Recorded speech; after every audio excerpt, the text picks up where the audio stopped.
Magandang araw mga kaibigan.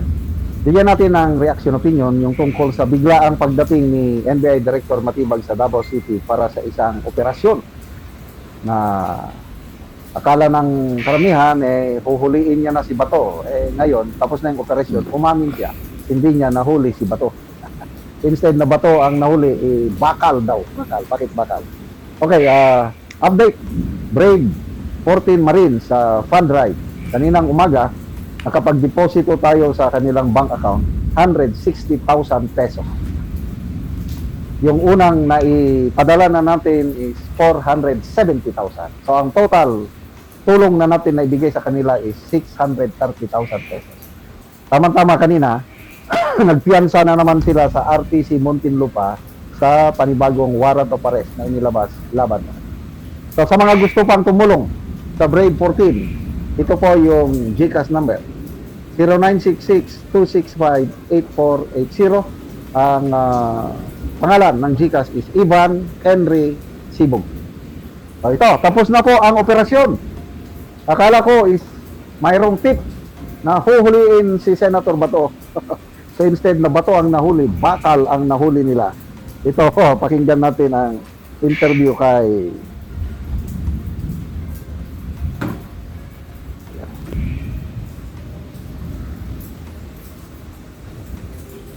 ito na.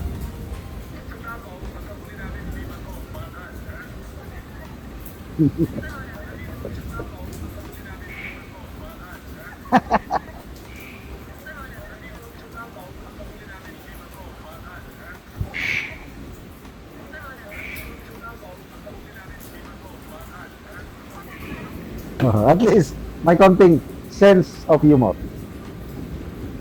Dumating siya kaninang umaga, naging viral news. Matibag landed in Davao International Airport aboard a military plane. Ano kaya ang gagawin? Yun pala, it's a raid. Ni-raid nila ang isang steel factory sa Davao na sabi nila is na yung substandard daw ang ginagawa at meron pa daw na mga radioactive substance. Na tapos mayroon daw na rescue na mga tao, mga more than 100, parang ano ba yun, forced labor, hindi ko alam. So ang isang napansin ko, pag dating niya sa Davao, bumaba na siya sa eroplano, sinalubong siya ng mga military officials. Then may naghihintay sa kanya na plane side honors. Protocol namin yan sa uniform personnel, AFP, PNP, Coast Guard ba. Pag may matataas na opisyal ng gobyerno, yan, bibigyan ng plane side honors. Kahit 2 sundalo lang o 2 pulis, nakatayo dyan. And then, pagdating ng bisita, dadaan siya sa gitna ng 2 sundalo. Sasaluduhan siya ng plane side honors. Paggalang. Kaya lang, tingin ko, bakit? Authorized ba ang NBI director na mabigyan ng plane side honors? Kasi sa tingin ko, hindi. So, sinerch ko ngayon si Google, si AI. Is the National Bureau of Investigation entitled to receive or to be accorded plane side honors? Ang sagot ni Google, no! Hindi pwede. The National Bureau of Investigation Director is not explicitly entitled to standard military or police plane side honors, while the NBI Director holds a rank, salary, and benefits equivalent to a department undersecretary. USEC lang ang kanyang Kung secretary, pwede, yung cabinet rank. Ang ranggo niya is USEC. Parang USEC class Castro lang. Plane side honors, meaning ceremonial arrival protocol performed by the military or police at an airfield, are traditionally reserved for higher ranking state officials and military police commanders. Nasubukan ko rin yan. Noong general pa ko active. Dating ko sa airport pagbaba sa aeroplano arrival honors. Iba yung arrival honors, mas marami, either a company size. o kaya ay plain sight honors kung panandalian lang. So, according to these are yung mabibigyan lang ng plain sight honors. These are reserved for the President, who is the Commander-in-Chief, the Vice President, the Secretary of National Defense, Secretary of Interior and Local Government, the AFP Chief, CPNP, and high-ranking foreign military or state dignitaries. While cabinet-level secretaries are often accorded these courtesies, sub-cabinet positions such as undersecretaries and bureau heads like the NBI do not automatically receive formal military police arrivals at plain sight. So, sige na lang. Pagbigyan na lang natin. Sinaludoan eh. Eh siya, hindi niya alam. Hindi lumalakad na. Yung cellphone niya, nandito sa right side. Doon na. Dumaan na sa plain side. Nung sinaludohan siya ng mga uniform personnel, i-transfer pa niya yung cellphone niya sa left hand bago sumaludo ko no. Ayos. So, hindi nahuli si Bato. Bakal lang ang nahuli.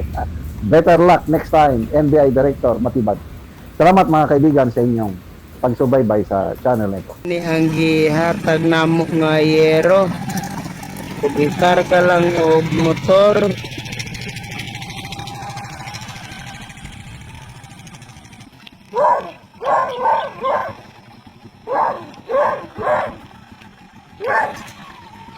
Abot na gyud ang yero.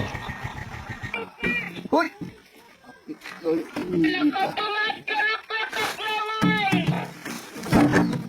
Abaka lang gyud ang gipang bugkos.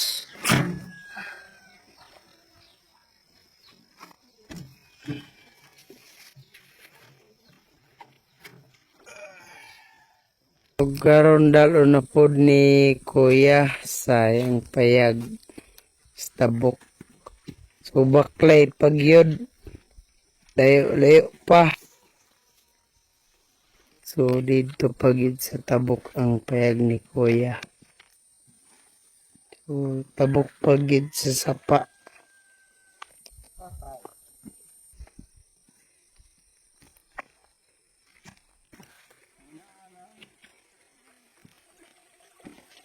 Karon awat na gyud si Kuya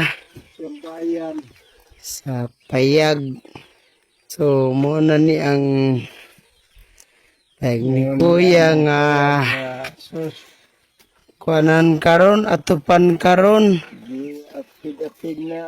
Giapid-apid na ang mga trapal. Makita gyud nato og silpin og trapal lang. Naanay mga tubig nga na kuan sa trapal na butang tungod sa ulan. Maupod ni ang itsura sa ilang sulod sa ilang ipuyan. So trapal lang gid in town. So mag-atop na gyud.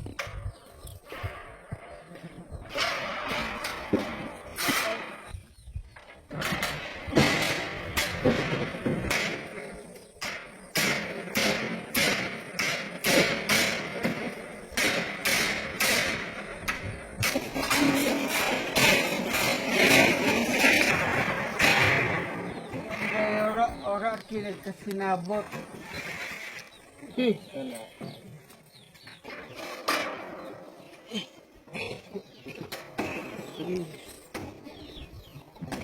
O karon humanag gyud sa pag-atop og maayo na gyud nga tan-awon kay di na pa sa parehas sa ganina nga mga trapal lang og silupin. Makita gyud nato nga dili na gyud sila maulanan. Salamat kay sa Ginoo sa naghatag og sinya, di na gid maulanan.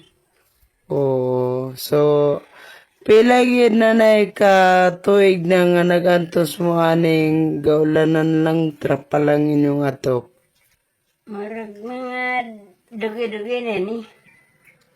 Mga tulo, duha ba? Katuig, Katuig. duha katuig. So salamat kay nanay.